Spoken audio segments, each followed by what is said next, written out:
Civil War, directed by Alex Garland, is the movie that has broken people's brains because it refuses to explicitly say this side is bad or this side is bad. Um, I like this movie. I think it's a good movie. I don't think it's Alex Garland's best work, but I enjoyed it from beginning to end. And I do think that there is an interesting underlying message to the movie, but it's just not, hey, this side is bad, this side is good.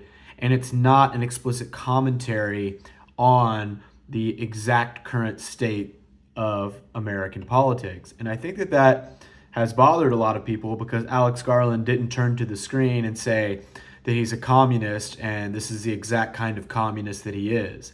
And so people don't like that. This movie, definitely you could read into which side is bad if you want to in this movie. There is certainly evidence in the movie that this side has done a bad thing or this side has done a bad thing, and one side may be more justified in their actions than the other. But I think that the point of the movie is more so the costs of polarization and the costs of the violent conflict that ultimately erupts from polarization, which is oftentimes random and terrible, no matter which side is more or less justified. In other words, war is hell.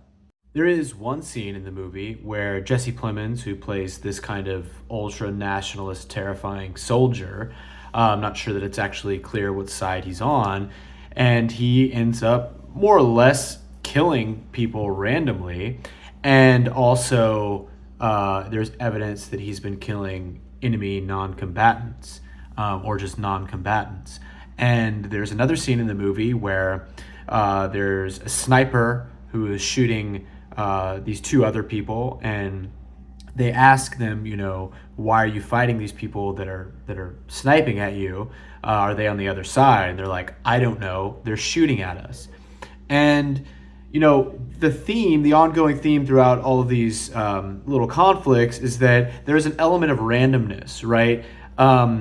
It's not to say that maybe there isn't one side that actually isn't or is more justified in their conflict. Like in the movie, the president has clearly been taking some extrajudicial actions in order to hold on to power.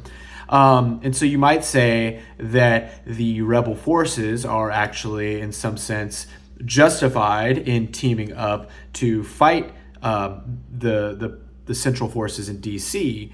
But I don't think the movie is necessarily saying that the specifics are really the most important part of this story.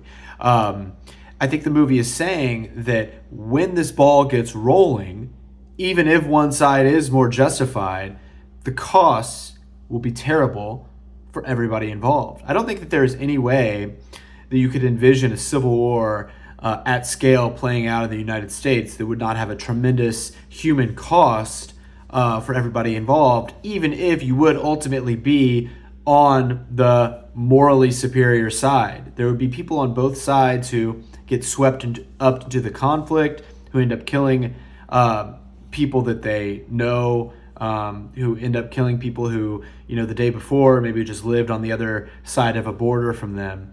And again, whether or not the reasoning for one side to be on a side is justified, the bloodshed would be terrible. And I think it's good to have movies that just remind us of that fact and don't have to tell us, something about specific ideologies.